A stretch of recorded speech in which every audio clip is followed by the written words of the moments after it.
Take a seed, you plant it, you grow it, you dry it, you roll it, you smoke it, and it goes down smooth. Hey! Spanning the continent to bring you the truth about cannabis and marijuana law reform.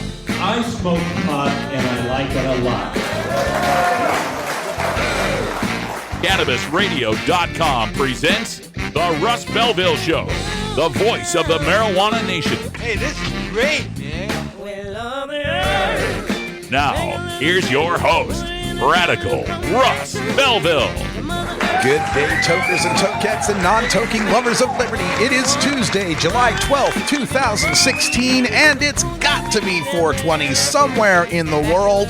We are back in beautiful legal Potland, Oregon, on the 26th floor of the Ardea condominium towers, overlooking the Willamette River and looking straight on to Mount Hood. Although we can't really see Mount Hood today. It's a little bit cloudy today in the middle of summer here in Portland, just like it was back in Vancouver, British Columbia, where this weekend I got to attend the Cannabis Hemp Expo. And most importantly, I was the guest of two of Canada's most prominent marijuana reformers. The Prince of Pot, Mark Emery, had me up, and he got me a place to stay with Dana Larson from the Sensible BC and Overgrow the Government campaigns. So in one fell swoop, I got to meet both Mark Emery and Dana Larson. We're going to talk all about my visit to Vancouver, British Columbia, which was my first ever visit to Canada. Can you believe that? 4 dozen years old. It took me this long before I made it to Canada. So we'll talk about the Great White North coming up in hour 2. Plus, we've got some highlights from the Cannabis Hemp Expo coming to you here in hour 1. We'll be speaking with Andrea Herman. She is probably the leading expert on industrial hemp on the planet, and we'll talk to her in our activist agenda at 1:30. We'll also have time today for a radical rant, where I ask and answer the question, will legalization kill the pot festival? Whole lot of festivals, whole lot of expos happening. Are there too many of them? Are we getting too saturated? We'll answer all those questions when we come up to the radical rant at the end of the show. We'll also take your questions on that as well in our live chat room right here on CannabisRadio.com.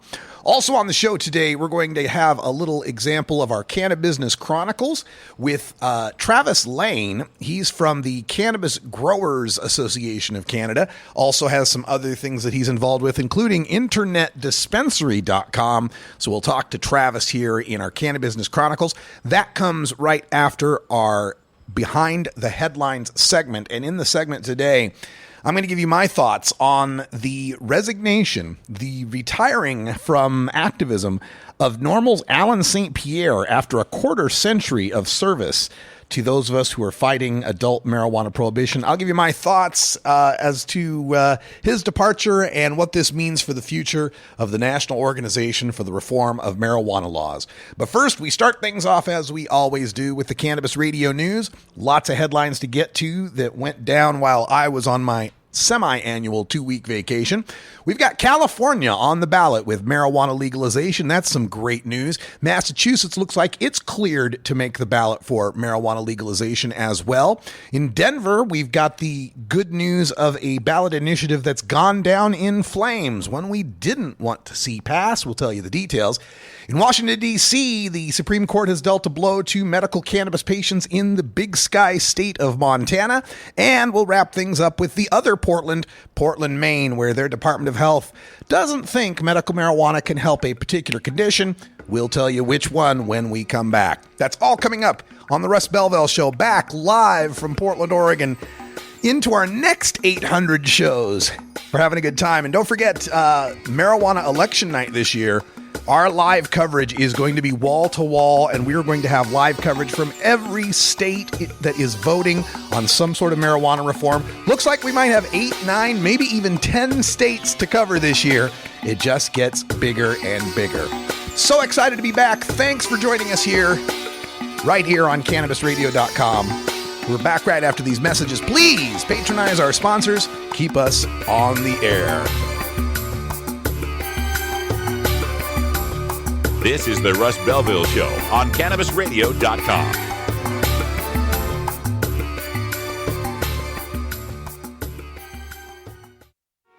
Maui Wowie, Acapulco Gold, California Kush. Our strains stretch everywhere, too. This is the Cannabis Radio Network. Hi, I'm Montel Williams. Most of you know me as a talk show host, but I'm also an author, actor, single father of 4, avid snowboarder, and I'm also a medical marijuana patient. Living with multiple sclerosis, I'm in pain every day. Medical marijuana is my last resort, and it helps me when all other drugs have failed.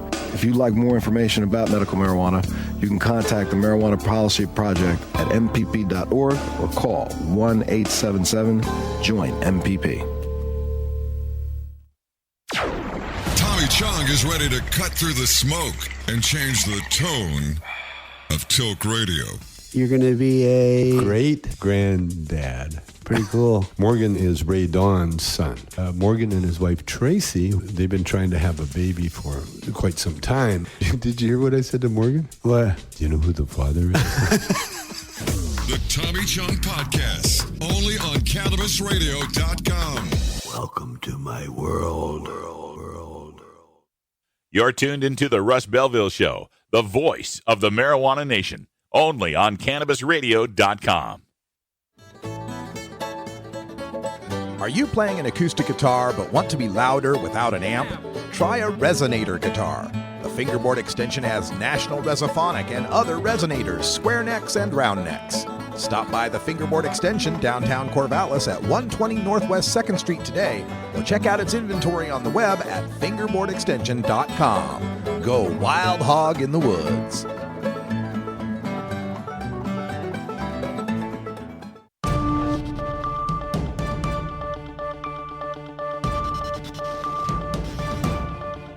It's time for the Cannabis Radio News, covering the latest headlines in consumer cannabis, medical marijuana, and industrial hemp. Cannabis Radio News is now available exclusively at CannabisRadio.com. Now your marijuana headlines in 4 minutes and 20 seconds. This is Cannabis Radio News. This is your Cannabis Radio News for Tuesday, July 12th, 2016. Sacramento, California. California voters will decide whether to legalize recreational marijuana after Secretary of State Alex Padilla said Tuesday that initiative proponents turned in more than enough signatures to place the question on the November ballot. A successful vote in California would mean 1 in every 6 Americans lives in a state with legal marijuana sales, including the entire West Coast. The initiative is promoted by a well-funded and politically connected coalition spearheaded by former Facebook president Sean Parker. It also asks voters to allow people 21 and older to buy an ounce of marijuana and marijuana-infused products at licensed retail outlets and also grow up to 6 pot plants for personal recreational use. Sales of both recreational pot and medical marijuana initially would be subject to a 15% excise tax. Cities and counties would retain the right to prohibit pot-related businesses and to impose their own fees and taxes. Initiatives allowing for adult use have also qualified for November ballots in Nevada and Maine. Boston, Massachusetts. Massachusetts' highest court on Wednesday cleared the way for a November ballot question on legalizing small amounts of recreational marijuana, but it ordered changes in the wording of the question's title and the brief statement that explains the measure to voters.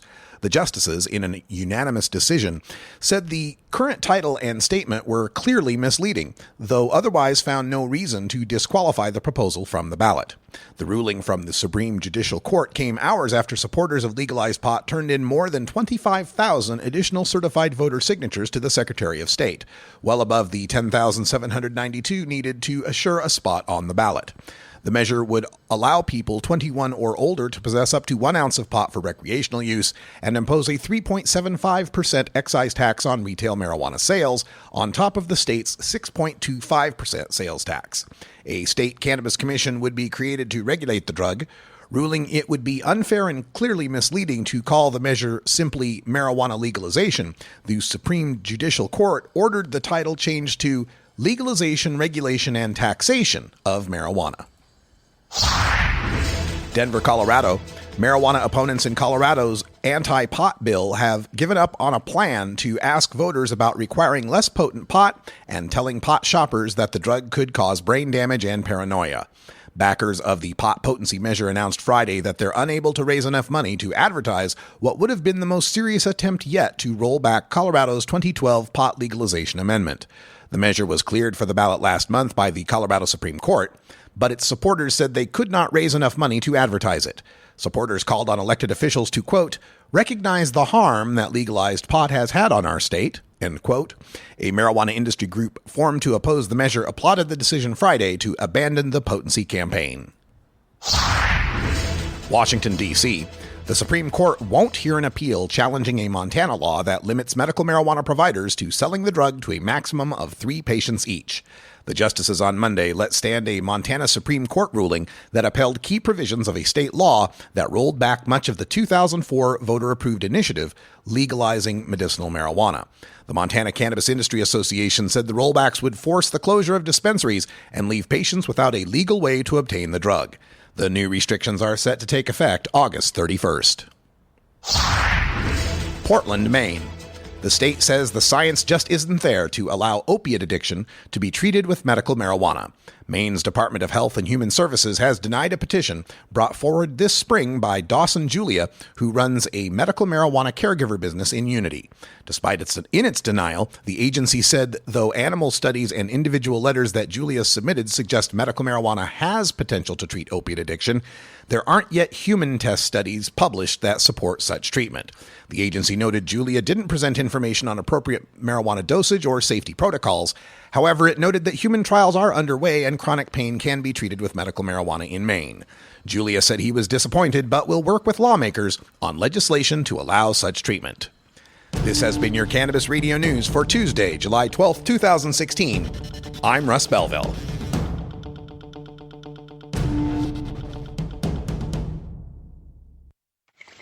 How high do you like your profit margin? CannabisRadio.com. The next generation of vaporizers has arrived. Vuber vaporizers are blazing the way with unparalleled technology for oil, concentrate, or dry flower pens. Providing unsurpassed customer service and expert craftsmanship, Vuber vaporizers use cutting-edge technology, providing a power-packed, smoother vapor with a lifetime guarantee. Experience vaporizing the way it was meant to be. The Vuber way.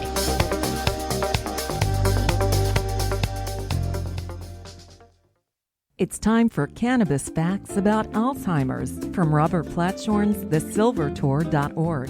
This message is supported by our donors and Hemp Inc., a public company poised to lead America's hemp revolution at hempinc.com. A new Florida study in the journal Molecular and Cellular Neuroscience found that cannabis promotes the growth of healthy new brain tissue.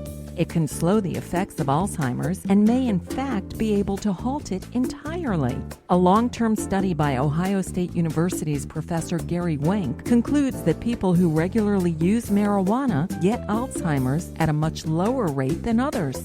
This was Cannabis Facts from thesilvertour.org, an educational nonprofit supported by our donors and Hemp Inc., a public company poised to lead America's hemp revolution at hempinc.com.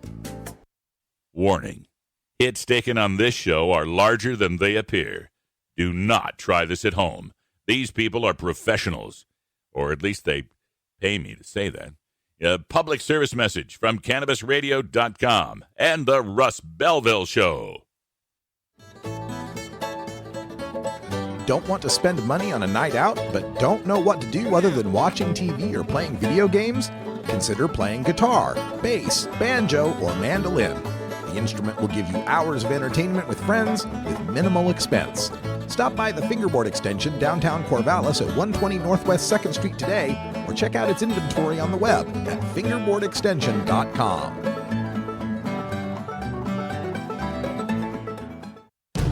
The world of cannabis is evolving at a frenetic pace. The Russ Belville Show gets behind the headlines to take a deeper look at breaking news in our Cannabis Focus. Today in the Cannabis Focus, we're going to talk about the departure of Normal's executive director, Alan St. Pierre. It's news that broke while I was on vacation, and I heard about it probably before anybody else aside from the National Normal Board. But I waited a couple days before breaking the news on CannabisRadio.com and MarijuanaPolitics.com.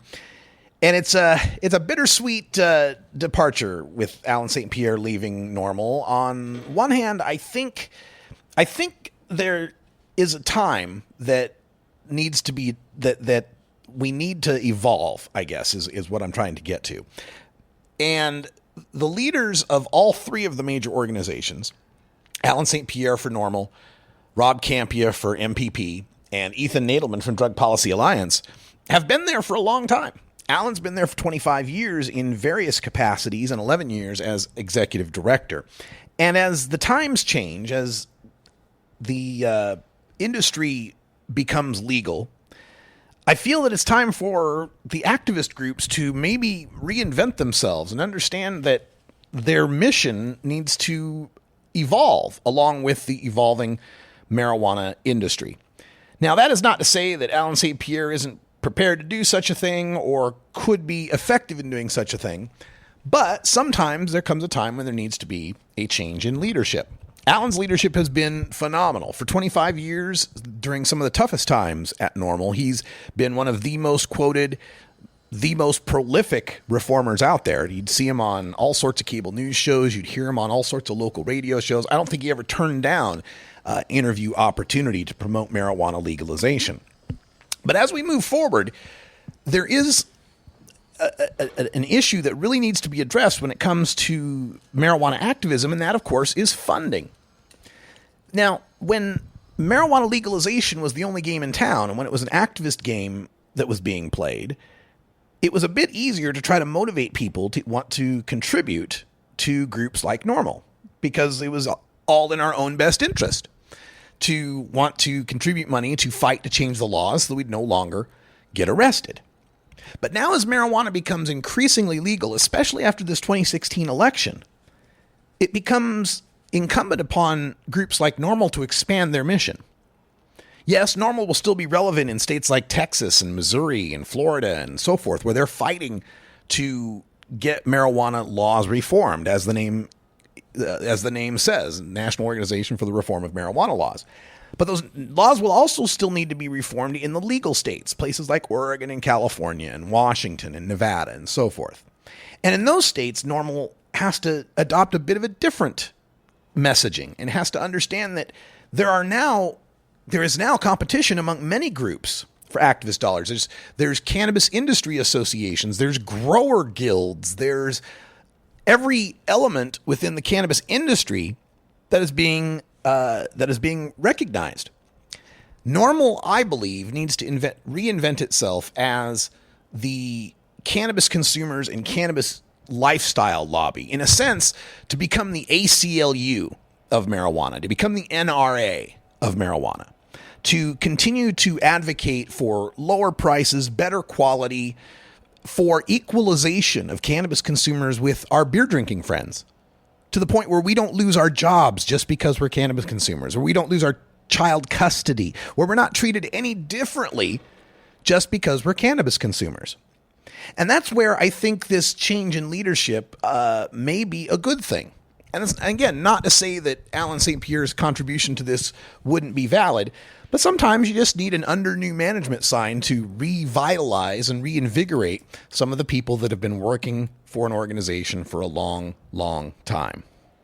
As we continue to move forward, NORML will continue to advocate for cannabis consumers. And like I said, it needs to make sure that its focus is on the average cannabis consumer. The industry is going to get plenty of representation. The growers, the extractors, the testers, the infused product manufacturers, the edible makers, all of them will have natural allies, natural advocacy organizations that spring up as sort of trade organizations naturally do. And we're starting to see minority associations and women's associations, but again, still focused on the business side of things. Let's let NORML move forward to be the consumer side of things, the social side of the marijuana industry, to continue to recognize that there are still civil liberties that need to be fought for. Those marijuana entities that are fighting for the dollar, they're going to have plenty of success. We need to make sure that the marijuana activists who are still fighting for liberty continue to have plenty of support as well, and to encourage the industry to donate to those organizations. Man, I'm not going to any more of these bullshit Puno parties.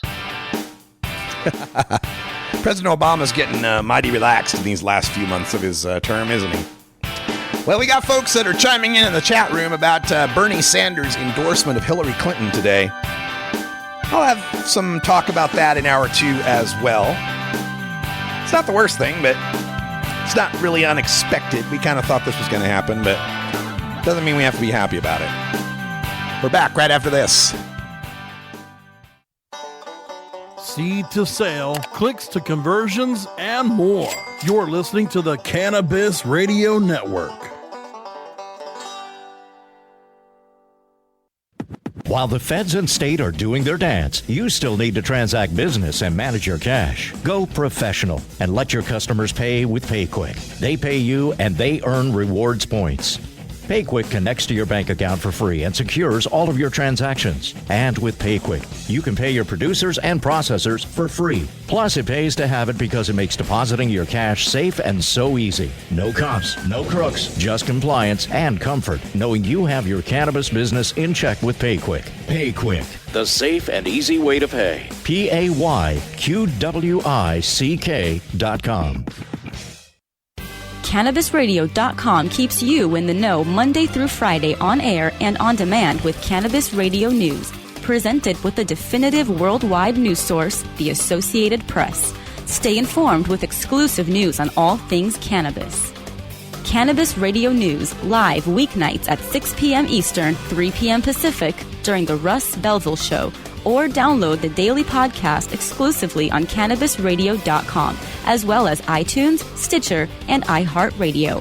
When breaking news happens in the cannabis industry, Cannabis Radio News delivers the details first.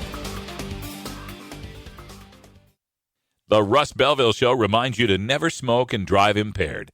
Hang out for a while and share. Are you playing an acoustic guitar but want to be louder without an amp? Try a resonator guitar. The fingerboard extension has National Resophonic and other resonators, square necks and round necks. Stop by the fingerboard extension downtown Corvallis at 120 Northwest 2nd Street today, or check out its inventory on the web at fingerboardextension.com. Go wild hog in the woods.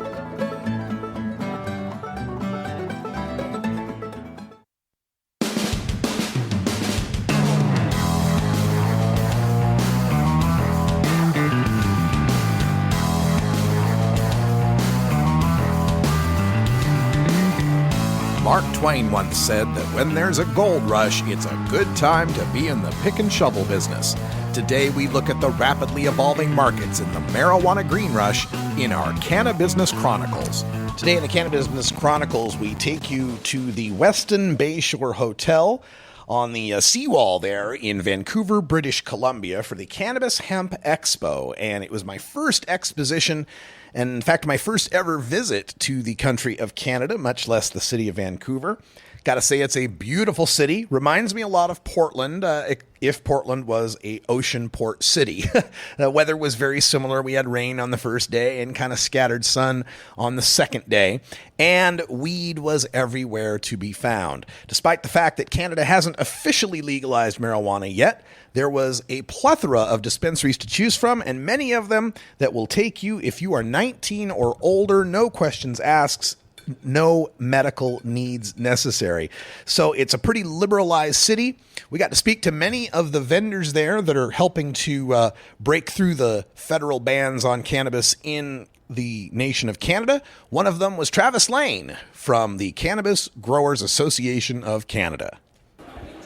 Welcome back, everyone. Radical Russ here at the Cannabis Hemp Expo, Vancouver, British Columbia. And we've hit upon the desk for the Cannabis Growers of Canada and the InternetDispensary.com. Joining us here is Travis Lane. Hi, Travis. How are you? Good, thank you. So let's tackle these one at a time. Let's start with Internet Dispensary, because that's on your shirt. That sounds pretty self-explanatory, but what's going on? It's pretty straightforward. Internet Dispensary is exactly what it sounds like. It's a dispensary that's run from the internet. We do mail order across the country. We don't ask for medical screening. We sell to anyone 19 plus. We just ask for proof of age. Our focus is on bringing craft and artisanal cannabis producers from BC to the entire country. We source all of our product locally from small growers on Vancouver Island. None of our product comes from further away than BC, and it's all small batch, small run producers that really care about the product they're putting out there and have fallen through the cracks of the MMPR system. So anybody in Canada, 19 and older, just go to internetdispensary.com and you'll take care of them. Absolutely. We just ask that you send proof of age so that we know you're over the age of majority. Other than that, I mean, you're free to order within a couple of days. You'll be approved as long as we see your identification. We carry everything from flowers and edibles to tinctures and oils. We do carry CBD products. We carry pretty much the whole gamut that you would expect in a dispensary. And we believe that it's like cultural and therapeutic use should be widespread and available, and that the medical system right now doesn't actually define medical cannabis in any logical way. So we're just putting restrictions on people accessing this completely harmless plant, really, by creating something like the MMPR or MMAR, which requires licensing that's unexplained. The medicine's not privy to Health Canada coverage. Like, there's just a whole lot of problems with it. So we just decided it was time to get this out there, try and bring tested, quality, craft product to anybody that's old enough to make decisions for themselves, basically. I love your attitude. Does sound like a bit of a renegade, though. Is this something that the federal government is very fond of? You might be taking some risks here.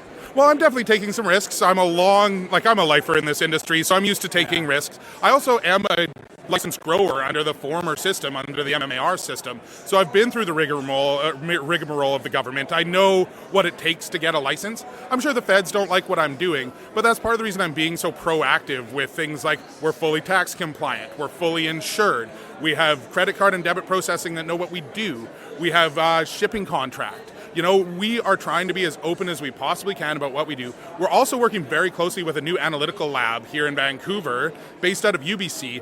That's a cannabis-only lab that's been accredited by Health Canada, that's third-party audited. As far as I know, they're the only cannabis-only analytical lab in Canada. And so we're looking to work very closely with them to establish testing standards and quality assurance standards that don't rely on having someone inspect every grow area. You know, it's like there's not someone walking through every hothouse to inspect all the tomatoes before they get to market. Let's find a way that we can do it that puts the onus on us in the industry to make sure our products are safe, and then regulate from there. If they have too restrictive of a regulation, our black market here in British Columbia is just going to continue. And so what we try to do is we try to be proactive and do what we want the regulations to look like in the future. And if that's unacceptable to the government, we'll deal with that when the time comes. We also have a lawyer retained, so we're ready for that. But I believe that, like, you know, if you come to me and you see that I'm doing business like every other good acting business out there, except for I don't have a license for cannabis, it's going to be hard to convict me or shut me down. Right, and we've seen so many times, I'm coming to you from the United States, and we've seen the prosecutions for Harborside and Oakland and other people that are trying to act within very limited sphere of acting, and they always try to put the best foot forward. You know, so many of these guys get caught up on tax charges or zoning or something that's not even cannabis related, but easier for them to prosecute. So good on you for that. Tell folks the contact information and Facebook and all for Internet Dispensary, then we'll get to the other one. Okay, so Internet Dispensary, you can come to internetdispensary.com. Right now we only ship within Canada. The sign-up process is a piece of cake. You just go to the sign-up page, send it in. We'll send you an email asking for your identification, and then you're signed up. You can shop away. You can reach me directly at travis@internetdispensary.com. For general inquiries, you can get info at internetdispensary.com as well. We're on Facebook. We're on Twitter as @idispensary. We're on Instagram as Internet Dispensary as well. We shouldn't be too hard to find throughout social media. We're getting pretty active these days. That's awesome. All right, so the other thing we've got here is the Cannabis Growers of Canada. So tell us about that. So the Cannabis Growers of Canada, we're a group that's looking to represent those in the cannabis industry who run small, medium-sized businesses, those who are producers under the MMAR, extractors that, again, focused on this craft and artisanal side of the industry that's been left out from the MMPR. And so we focus on three primary things. One of them is obviously getting politically involved in political lobbying. That's something that everybody's got to come together to do now in Canada because the regulations are coming up very, very shortly. And, you know, the government, the federal government, as I interpret it, is going in a bit too of a restrictive way to have any real impact on the black market. So if they make it that restrictive, nothing's going to change here in BC. We're not going to get regulated, but we're not going to stop. And that is not fulfilling any of the goals that they set out when they looked at legalization. The second thing we do is we try to focus a lot on business-to-business relationships. So in this business community, a lot of us have trouble getting bank accounts and credit card processing and stuff like that because business licenses aren't widely available yet and it's not legal yet. So we've been actively speaking with banks, with processors, with testing labs, with all of these different peripheral businesses to make sure that our members and our small businesses have access to things that are absolutely crucial for them to operate. And then finally, we do a lot of networking within the community. So we bring a lot of dispensaries, extractors, and growers together in one place, try and get them all working together towards a common goal, all finding good business opportunities that'll help line their pockets as well. And we're trying to be that trade group that sort of represents the actual business side of it. You know, where are people struggling getting in? Where are the barriers to entry? Why do people have trouble operating legitimately? If we can fix those problems, then I believe that the legal stuff will sort itself out. Far out, man. So this is the Cannabis Growers of Canada. How do we get in touch with you on that group? So you can reach the Cannabis Growers of Canada on our website. It's cannagrowers.ca. Or you can reach Jacqueline, our Director of Outreach, directly at Jacqueline, which is JACLYNN, at cannagrowers.ca. All right, you got it all here, folks. Cannabis Growers of Canada and the Internet Dispensary. Travis Lane, thanks for talking to us. It was a pleasure. Thank you. Great time there in Vancouver, British Columbia, the Cannabis Hemp Expo. My pictures are available if you go to photos.radicalruss.com. You can see some photos from the event. And if you'd like a copy of this interview or any of the others that I did, you can always email me, radicalruss@gmail.com, and you can spread these interviews far and wide. Speaking of interviews, we got a great one coming up next. Andrea Herman, hemp expert extraordinaire, back from Japan and South Korea. She's going to give us an update on the international hemp scene.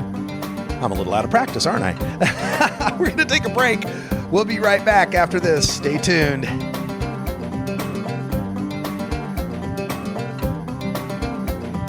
This is the Russ Belville Show on CannabisRadio.com.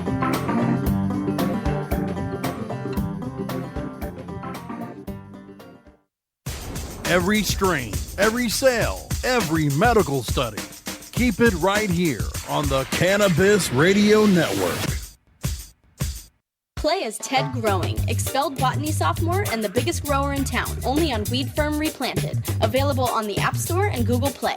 It's a lot of work being the biggest grower in town. Maintaining a room full of plants while dealing with a slew of eccentric customers? From a hardcore partier to the curious neighbor next door. Is anybody home? Help me expand my bud business by unlocking new strains, customizing my grow room, and completing challenges that you can't get enough of. Grow your empire so big you can see it from space. Low on funds? Don't worry. Weed Firm Replanted is free to download. Download Weed Firm Replanted for free on the App Store and Google Play today. Get growing, Mr. Growing. NORMAL stands for Responsible Adult Cannabis Use. If cannabis use is causing problems in your life, consider taking a break or seeking medical assistance. Consider ceasing cannabis use if you have a family history of mental illness. Don't drive or operate heavy machinery while impaired by cannabis use. Cannabis use is not without risks, even though the risks are far less than those posed by legal drugs. You're not high. You're listening to the Russ Belville Show on CannabisRadio.com. I said, on this program, what do they want? My grandchildren and the monster. Did I scare you? Okay. Maybe you're high, too. Get.Buzz. .Buzz is the internet platform that fuels community interest, excitement, and new experiences. .Buzz is the premier online destination for internet users seeking the latest news on a variety of topics. .Buzz appeals to groups active in blogging, communications, journalism, advertising, and marketing. .Buzz offers registrants a stronger alternative to the shrinking namespace of existing top-level domain names, such as .com, .net, and .org. Get your name now at get.buzz.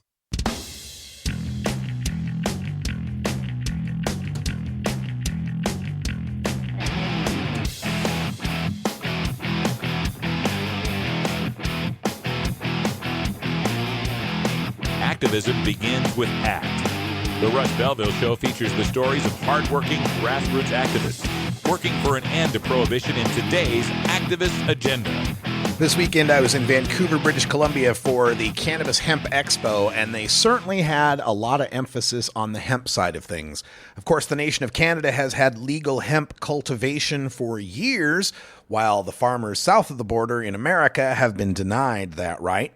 But hemp has also been cultivated in many other countries around the world, and there's nobody who's a bigger expert on the international affairs, on the international status of industrial hemp than our next guest, Andrea Herman. She's with numerous hemp groups, and she'll give you the names of those groups in the interview.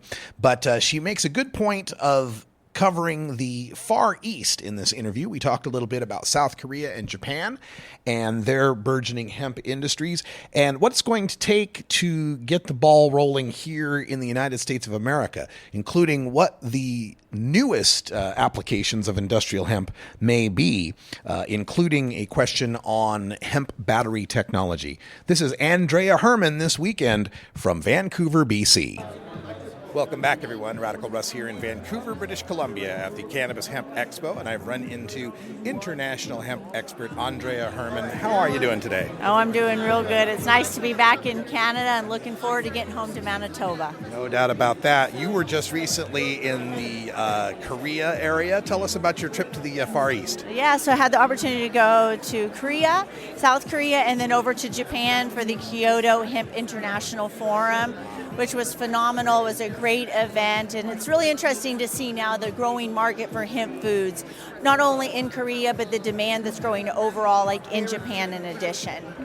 So at this international event, most of the countries participating have some sort of legal hemp industry, right?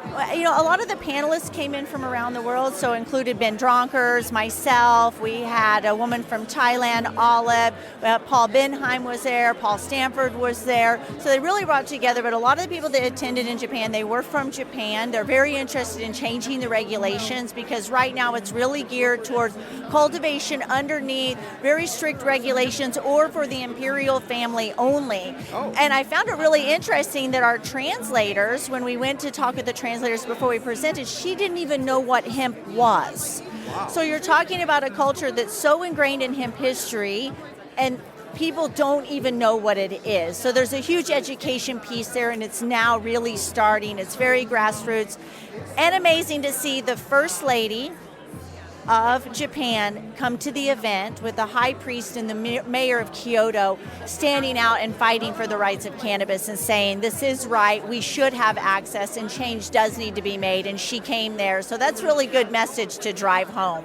This is kind of off on a tangent, but you mentioned Japan. I think Fukushima. Is hemp being involved in any fire remediation there? People are investigating and seeing what can they do and how can they, if hemp is the right crop for that, how do they dispose of it afterwards? So definitely a hot topic and know something that is going to move forward there. It's investigating what crops, not only hemp, are going to be part of that solution.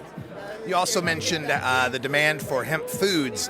Is that the big driver in those markets, and is it different from continent to continent? Well, as we've seen in all the news reports coming out, especially about South Korea, it's the home shopping network. So you have a massive, huge buying power of people that are women, mostly, that are staying home and they're shopping, but however you can get it in. So if you're talking maybe 20% of the population is buying off of the home shopping network, and they're buying a lot of hauled hemp right now. A lot of hauled hemp is going over there. So if they're buying it and they can get 20 more of the retail shelf market, that's really going to put put them on the mark of really being the largest consumer of hauled hemp foods right now, around the globe. One of the amazing developments that I followed just by covering the news was this research on using hemp in batteries as a replacement for graphene. Are there any updates on that technology that you can tell us about? Well, I tell you, that stuff's changing every single day. Part of it is, looking at the fiber quality, the retting process, and the processing. So the research is coming out saying, yes, it's absolutely possible. Now we need to get all the back-end infrastructure in place to actually help drive that. And then also looking at, the craft paperwork that's going on. Very, very interesting on the construction side. I mean, you sort of name it, people are dreaming dreaming it and they're doing it. Well, you know, when I think of hemp, I think of you, and you probably know everything there is to know, but like you say, it's changing so fast. What in the past year or so has come to your surprise in the world of hemp, like just shocked you? Oh, wow. Riding like on the hemp composite bike, these are really practical to people. I think that makes sense. All the regulatory change and the inventiveness that's gone on in changing what the agronomic and agricultural landscape looks like for industrial hemp production.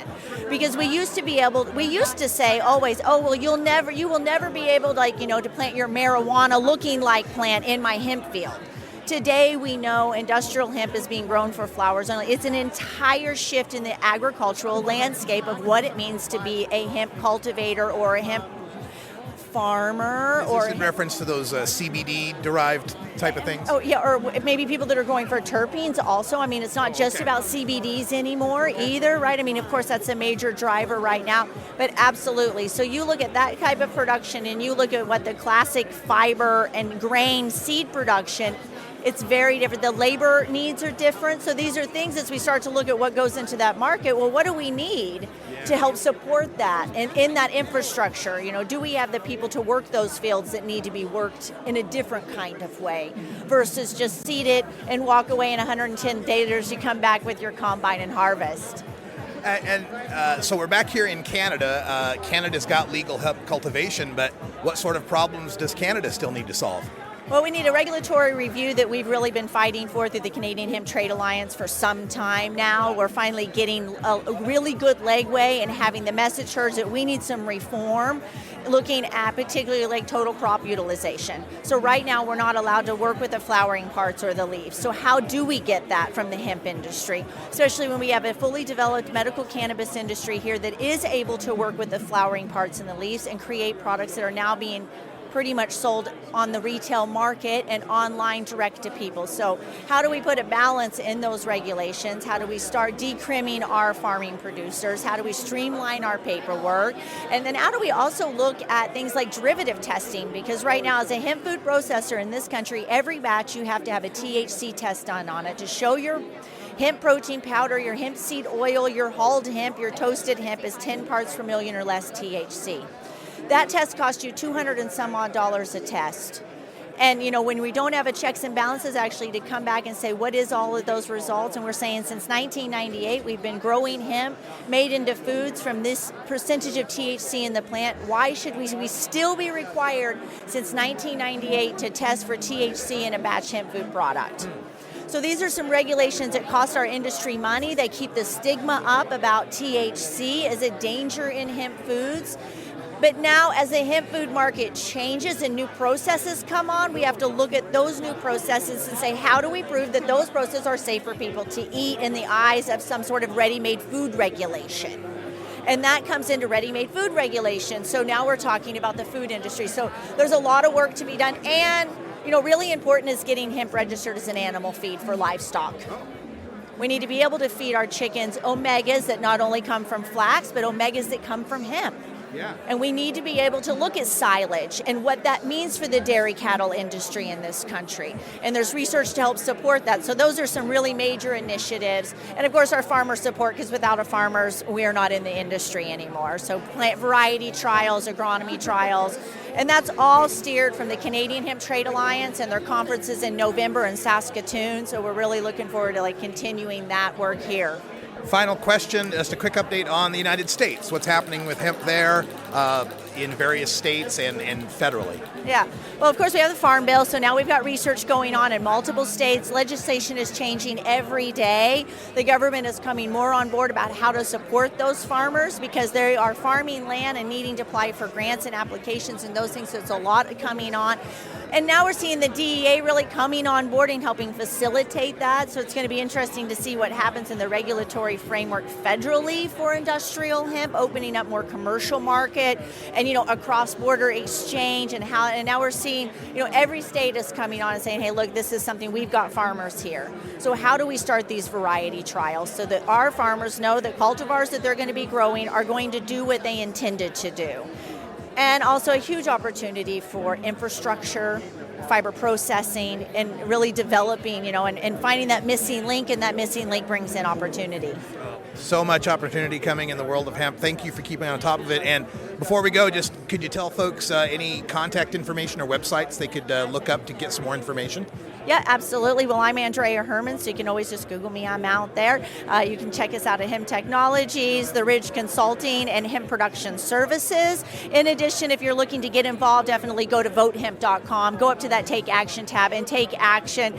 Talk to your community and really ask your elders about their hemp history, because that's a part of taking that knowledge and passing it on. And that's what we want to see. We want to see the elders coming forward so the next generations understand that this was something that was always with us.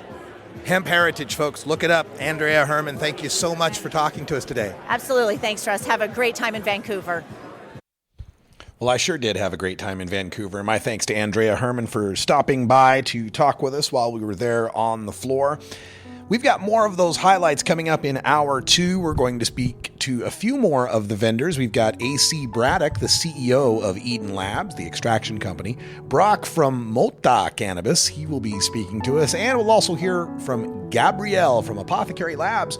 They've got a new product for dogs and cats, little CBD treats for them that can help them out a lot, especially the older pets in your life. But coming up next, it'll be time for the Radical Rant, and I'm calling an audible. I'm switching the subject. Legalizing drugs won't cure America's racism, but it sure will help. That's coming up next. This is the Russ Belville Show on CannabisRadio.com.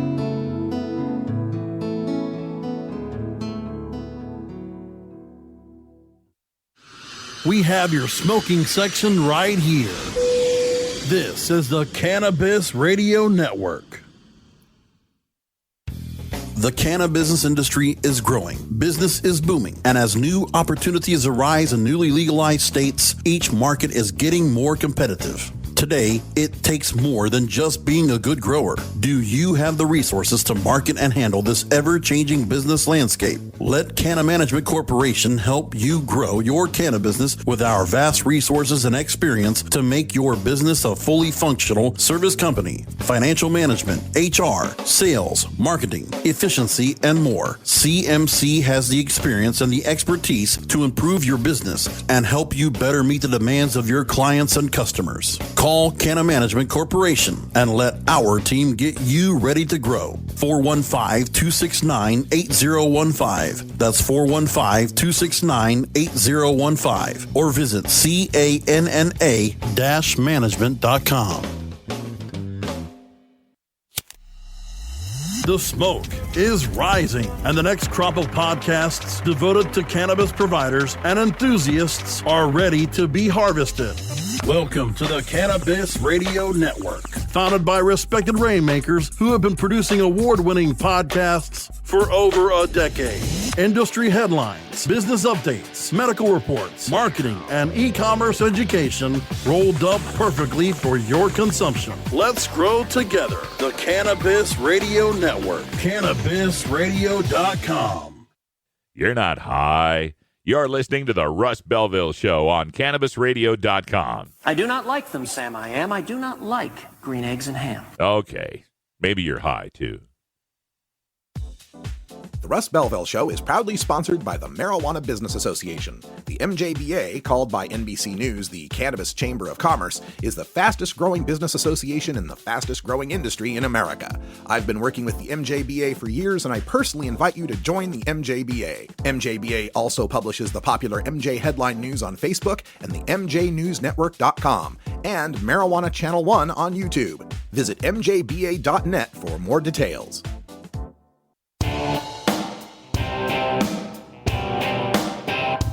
We must wage what I have called total war against public enemy number one. I support a change in law to end federal criminal penalties for possession of up to 1 ounce of marijuana. That marijuana, pot, grass, whatever you want to call it, is probably the most dangerous drug. Some think there won't be room for them in jail. We'll make room. I experimented with marijuana a time or two, and I didn't like it and didn't inhale. And one major responsibility is to encourage people to use less drugs. Entirely legitimate topic for debate. Radical Rant. Well, last week we had two tragic events, two tragic killings of young black men by police that were caught on video, one right after the other. We had barely even started the hashtagging of Alton Sterling's execution in Louisiana when the very next day we are shocked by the news of Philando Castile's execution in Minnesota. And also lost in the midst of those events and the Dallas shooting of the 5 police officers, we have another event that didn't get a whole lot of coverage, but in Atlanta, in Piedmont Park, there was a case of a black man found hanged from a tree. The authorities there said they found no evidence of foul play, and they're ruling the death a suicide. Sure, it's a suicide. Sure it is. Suicidally depressed African Americans in the Deep South always like to hang themselves in public where they could be stopped. Public suicides are all the rage. Yeah, sure. Right. Some strange fruit indeed. Of course, we know the stories by now. Alton Sterling, he was selling CDs in front of a convenience store with the permission of the store owner, by the way. The police had a report of someone menacing people with a gun at the store. What had happened? Some homeless guy was bugging Alton Sterling. Sterling had a gun that he was carrying in his front waistband of his pants and lifted his shirt to show the gun. Didn't even pull the gun out, but just lifted his shirt to show the guy, hey, stop fucking with me. I got a gun. Now, the homeless guy is the one that called the 911, and that's when the cops showed up to see what was going on. They confront Sterling, and when the video picks up, we find Sterling is on the ground. He's got cops with a knee in his back. One of them's got a knee on his arm. The other one's got his hand controlled. And then we see Alton Sterling get shot point blank by the cops and killed. Now, the cops are saying, of course, that Sterling was reaching for his gun, the gun in his waistband, apparently. How he was doing that with 2 cops holding both of his arms at the same time, I'm not exactly sure. So the other story, Philando Castile, was even more horrific. He's pulled over with his girlfriend. She's got her 4-year-old daughter in the back seat, and he's allegedly pulled over for a broken taillight. The cop asks him for his license and registration, according to his girlfriend. The victim, Castile, informs the cop he's got a licensed concealed carry handgun.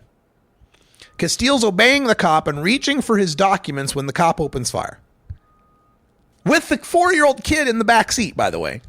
And Castile is bleeding out when the video starts, and his girlfriend, calm beyond words, unbelievably calm, is describing how the cop shot her. And we can still hear the cop in the background, obviously still panicked.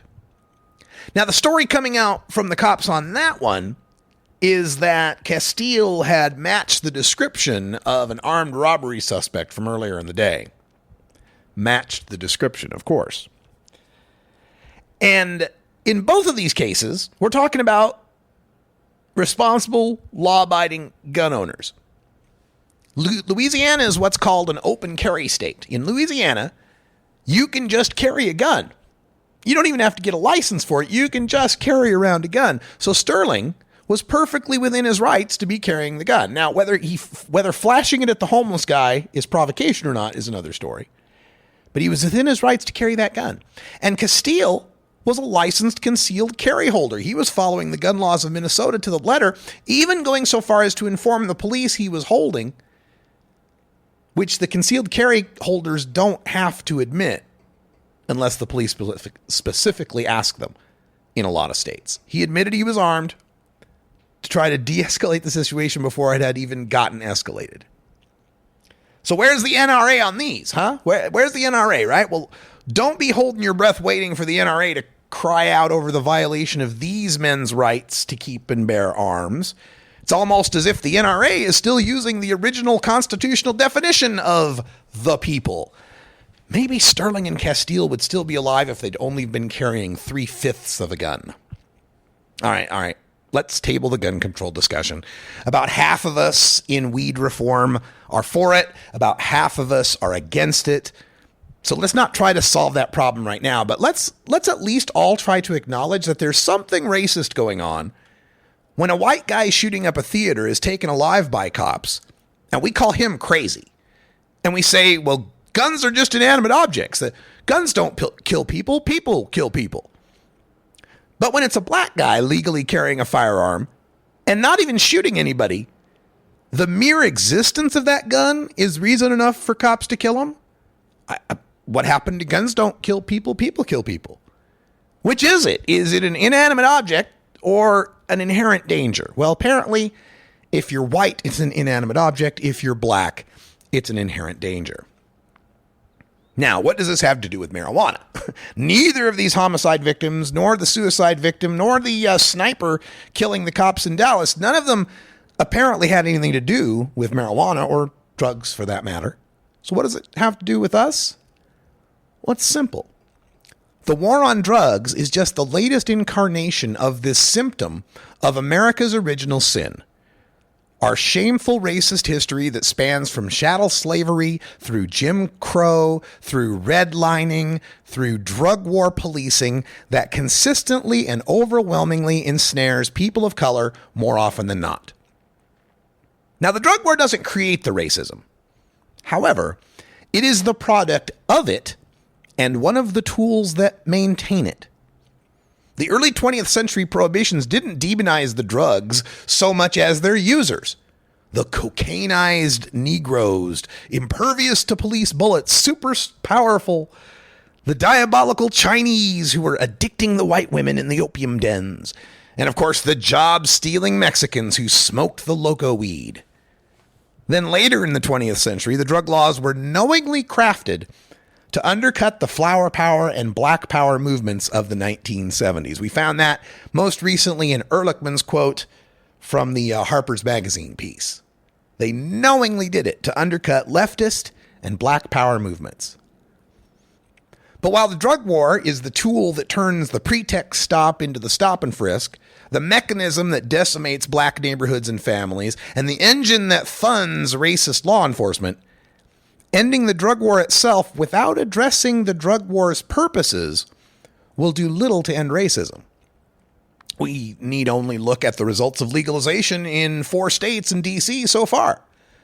Yes, it is an unimpeachable positive that we've dramatically reduced the arrests and prosecutions for marijuana. Since those disproportionately affected people of color, the overall arrest reduction will largely consist of minorities. However, we've also found that for the marijuana crimes that still remain, such as public consumption or unauthorized sales, the citations and arrests are still disproportionately black and Latino. Clearly, the whole legal system is racist. It doesn't seem to matter which laws are passed or broken, it always seems to screw over the black people. So we must begin a truth and reconciliation process to deal with our racist legacy, much like South Africa went through when it threw off apartheid. Part of that must include ending our racist war on drugs and beginning a top-to-bottom reboot of our law enforcement practices. We can't strive for our more perfect union and establish and ensure domestic tranquility when our citizens are more likely to be burglarized by cops than robbers and more likely to be shot by police than by terrorists. This cannot stand, and we must end it. And the drug war, I've been seeing a lot of responses on this where they say the drug war caused the deaths of these men. And in a sense, it begins this escalation. The drug war becomes part of the hustle.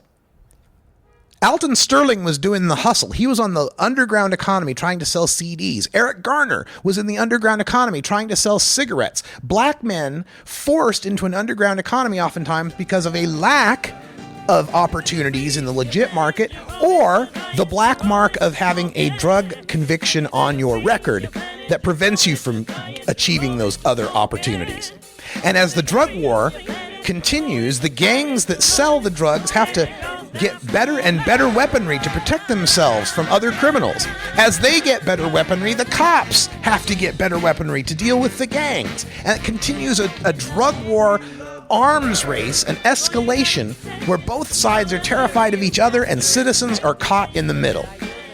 You can't end racism by ending the drug war, but you won't end racism without ending the drug war. That's all the time we got for Hour 1. Stay tuned. Hour 2 is next. More highlights from Vancouver, British Columbia. For everyone here at Cannabis Radio, I'm Radical Russ. Thanks for joining us. And until next time, take care of each other, tokers. This is the Russ Belville Show. The Russ Belville Show is blogging and podcasting daily at radicalruss.com. You take a seed, you plant it, you grow it, you dry it, you roll it, you smoke it. You take a seed, you plant it, you grow it, you dry it, you roll it, you smoke it. You take a seed, you plant it, you grow it, you dry it, you roll it, you smoke it, and it goes down smooth.